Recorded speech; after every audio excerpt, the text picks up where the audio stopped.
I'm Elise with A Mother's Compass, and I am here to show you the basic tutorial of how to do a ring sling. So we're going to start from beginning to end by preparing the carrier, getting the baby in the carrier, and then I'm also going to show you how to get baby out. So you're going to start with your ring sling like this, the rings in one hand and the rest of the sling loose. Then you're going to measure out about arm's distance, okay, away from the rings. And then you're just going to start at the top here and gather the fabric up into your hand. So now you have this nice rope. Okay, so then you're going to take the hand with the rings, grab that tail of fabric, and pull it through both rings. Okay, so now you have a loop on one side and a tail on the other. Next, you're going to split these rings. Okay, so you're pulling them apart. Come back here to your tail, and you're going to fold it back the way it came, okay? So we're going over the first ring you encounter and through the second ring. Okay, so now you have a loop and a tail again, and the fabric should be sandwiched between the rings like that. So now, to make sure that there are no tangles that will make it difficult to adjust, I'm going to come here and find one edge of my ring sling, follow it around the loop, and then make sure that as it enters the rings, it's not getting twisted up. So you can see I have this nice light purple color here, and it comes right in here and is still light purple here. Okay, so that's how I know it hasn't gotten twisted. If this light purple was all the way over here, I would know that the fabric had gotten mucked up somehow. Okay, so to make this even easier to adjust, we're gonna do what's called a finger walk. So this is where I'm gonna start with one edge of the fabric, where it is between the rings, and I'm just going to walk it between my fingers, kind of gently pleating it, making sure that it's not folded over on itself or twisted, because all of those things make it more difficult to adjust. Okay, and then once I get to the other end, I'm just going to start gently pulling it down through the rings until it's secure and looks something like that. Okay? So at this point, the carrier is set up. This is something you could do in the morning. Really, if you want, you'd only have to do this about once, and then the carrier is just ready for you to put on whenever you want to use it. Every once in a while, you may want to go through and do that finger walk again if you notice the fabric getting mucked up from all the tightening and loosening. But at this point, the carrier is prepared. So this is a great thing to do before you need it, so you don't have to worry about doing all that with a crying baby. Okay, so then to put it on, I'm going to put it on my left shoulder. So I'm going to take my left hand, and I'm going to grab both the tail here, okay? Yeah, let me show that. The tail and this first part of the loop that's directly under the rings, okay? So I'm grabbing directly under those rings. Then I'm going to take my right hand, dive it through that loop, and then bring the whole thing over my head. All right, so now I'm wearing this kind of like a sash, right? So you can see I'm inside the loop, and then the tail is dangling down here with the rings on my left side. So this is a good time to make sure that the fabric is spread wide across your back and not all bunched up or twisted up here by your neck, because that's going to become uncomfortable. And at this point, we want to make sure that we have enough space for our baby and for all the adjusting we want to do. So some of this will depend on how old your baby is, but you just want to take your hand in and pull it away from your body. This is actually a lot of space for, say, a newborn, but for an older baby, like a 1-year-old, this might be enough. So that'll just take a little experimenting. The other thing you want to check is to make sure that you don't have the top or bottom drastically looser or tighter. Okay, so if it was sticking out like that and this part was tight, that's no good. We want it to all be at about the same level. It just makes it easier for the adjusting once your baby's in. Okay, and then I like to take my rings and just raise them slightly on my shoulder so they're a little higher than corsage position, just a little up on that shoulder bone so that there's more room to adjust and they don't come super low as I'm tightening. Okay, so now I'm ready to get my baby. Okay, so I'm going to bring this baby high on the opposite shoulder from where the rings are, almost in like a burping position, okay? You don't want them so high they're falling over your shoulder, obviously, but higher is easier for getting your feet in the sling. So then I'm gonna move this tail out of the way, and I'm going to take my hand along my belly and move it between my body and the sling. So it's in this loop now. And I'm just going to gently welcome baby's legs down into the sling as I lower her down so that she is sitting on that rope of fabric. Okay, so you can see the fabric is like a sling going from one knee under her butt and over to the other knee.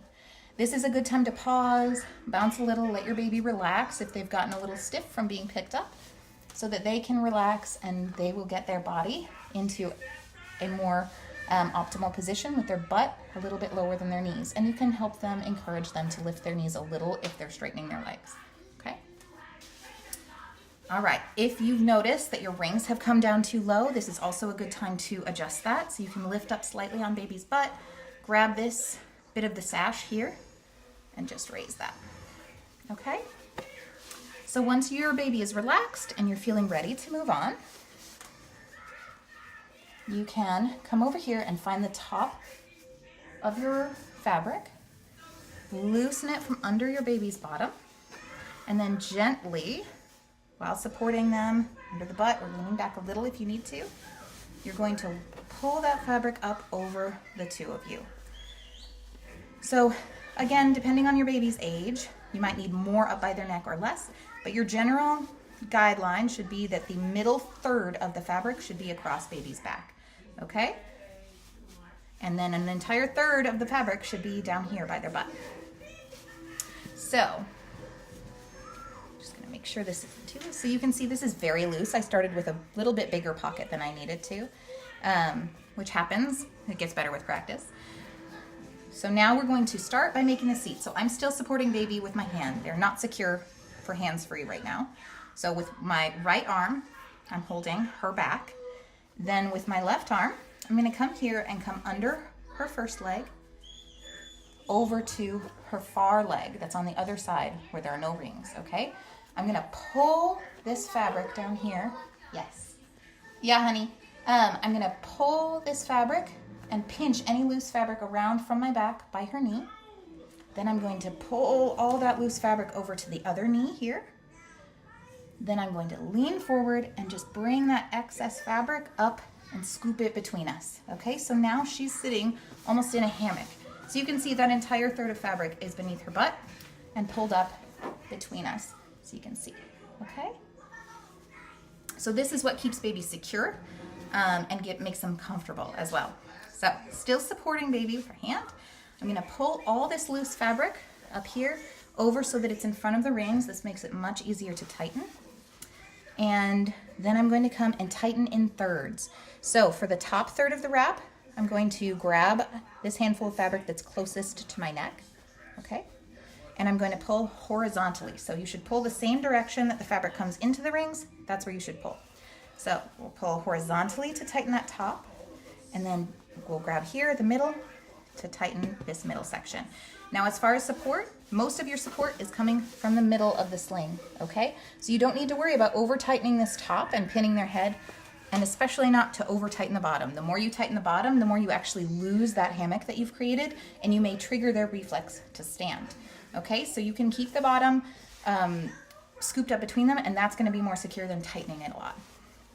Okay, so for this baby, I'm just gonna pull here a little bit, get that back. So I'm tightening here in little bits, and then I really don't have much to do, but if you do need to tighten the bottom, you can just pull it straight down, okay? So horizontal for the top, diagonal for the middle, and straight down for the bottom. Okay, so now this baby is secure. I can take my hands off her and she's not gonna fall out. Your goal is to make sure this fabric doesn't come higher than the earlobe, the midline of the ear really. Okay, and if your baby would like her arms out, let me show you that. You can do that. Just make sure the fabric doesn't go below armpit level, okay? So I'll retighten there. If you have a very young baby and you find their head is flopping around a little while they're maybe sleeping or while you're doing something a little more active, to provide that head support, you can roll up the tail of the sling and just fold it under the top of that fabric. Okay, so that provides a little head support without actually covering their head. Okay, so to check they're in the right position, you can push up on those knees and make sure that her knees are a little higher than her butt. If you need to scoop up again, you can. Let me get this out of the way. And then you want to make sure that their back is curved gently towards you, that they're close enough to kiss up here so they're not hanging down by your breast tissue or your nipples if you're a man. That nice gentle curve towards you, right? And that this fabric isn't over tight on their neck. Okay?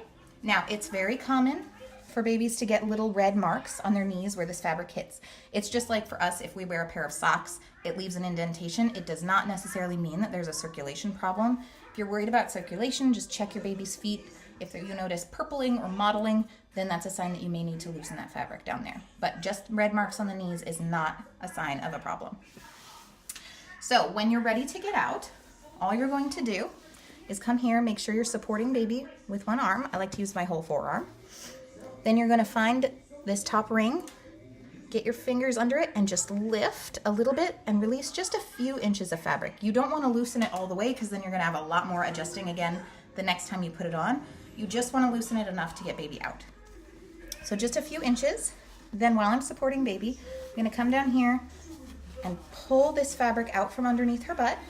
Okay, so now her butt is exposed. Then I'm going to switch my arm so I'm holding her, not the fabric, and just walk this fabric up over her head. And then I can set her down for a diaper change. I can take her out to nurse, anything like that. Okay, but then when I'm ready to wear again, the carrier is already set up and doesn't need much adjusting. Okay, so that is the basic ring sling tutorial. If you're having any issues, you can always reach out to me at amotherscompass@gmail.com or on my Facebook or Instagram page. You're welcome to DM me with pictures or a video of you using a ring sling, and I'd be happy to give you feedback. Thank you and good luck. I promise ring slings can seem really intimidating at first, but once you get the hang of it, they're really quick, really simple, and really comfortable for a wide variety of ages. So just keep at it, try short stints if you need to, and reach out for help whenever you need it. Thank you.